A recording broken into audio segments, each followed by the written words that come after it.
আপনি কোথা থেকে এসেছেন? দক্ষিণ বারাসাত এখনো আসতেছে মানুষ, এখনো বিশ্ব ইজতেমার প্যান্ডেলে ঢুকতেছে। ভাই আপনি কোথা থেকে আসছেন? বিশ্ব ইজতেমায় কোথা থেকে আসছেন? এই আজকে আসছেন, কালকে রাতে এসছেন, এখন কোথায় ছিলেন? গাড়িতে ছিল ভাই। এখন প্যান্ডেলে ঢুকতে দেখতে পাচ্ছেন মানুষ, কিন্তু আজ শেষ দিন, এখনো প্রচুর পরিমাণে মানুষ আসছে, আপনারা দেখতে পাচ্ছেন। এখন কিন্তু বিশ্ব ইজতেমায় যে মানুষ আসাটা কিন্তু বন্ধ হয়নি।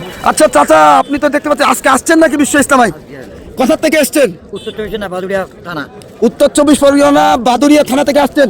আজকে শেষ দিনে কি জন্য আসলেন? আমরা এসেছি আল্লাহ পাকের রহমত আদায় করার জন্য, এবং এখানে আমাদের যে কয়েক কোটি লোকের সমাগম হবে, এবং এখানে যারা এসছে সবাই মুদাফির, দেশ বিদেশ থেকে 100 জন মতো 100টা দেশের প্রতিনিধি এসছে।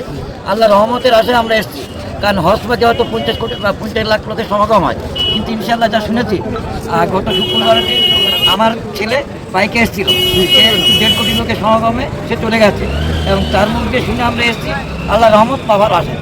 আজ কেউ কেউ বলছে 3 কোটিরও বেশি মানুষ হবে, আপনার কি মন্তব্য? আমার মন্তব্য 3 কোটি ছাড়িয়ে যাবে ইনশাল্লাহ। এটা তো আমরা চাচ্ছি, দেখছি যে আমাদের ভারতবর্ষে বলেন গোটা পৃথিবীতে এরকম সরগম এই ইসলামী বিশ্ব ইজতেমা ছাড়া অন্য কোনো মঞ্চে দেখা যায় বলে মনে হয় কি আপনার? হয় সেটা ওই বাংলাদেশের টুঙ্গি,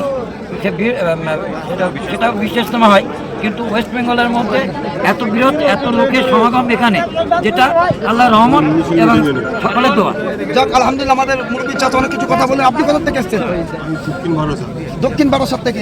আজকে আসছেন নাকি? মানে আপনি আগামীকাল শেষ দোয়া করে বাড়ি ফিরবেন? আমার ছেলে আজ 5 দিন ধরে আছে এখানে।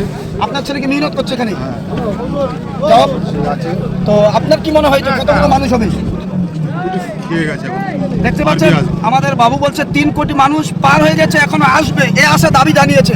তো যারা আসতে পারেননি বিশ্ব ইজতেমায়, অনেক মানুষ আছে যারা বাড়িতে গরম পানি করে অজু করতো, এই বিশ্ব ইজতেমায় কিন্তু তারা পানি কিনে অজু করে নামাজ পড়েছে, এরকম আমরা দেখতে পেয়েছি। কি আমি কি খারাপ বলেছি? না, আপনি ঠিকই বলছেন। আমরা দেখেছি ফজরের সময় যে মানুষগুলো পানি কিনে অজু করছে, আপনারা কি সেটা দেখেছেন? হ্যাঁ, আবার ঠান্ডা পানি মনে হচ্ছে, আরো সারা রাত যদি গা দিতে হয় তাও মনে হচ্ছে এটা হলো আল্লাহর পাগল। হ্যাঁ, আল্লাহর এটা আল্লাহর খাস রহমত। যাক আল্লাহর খাস রহমত, এটা আল্লাহর রাস্তায় বেরিয়ে এসছে, দোয়া করবেন।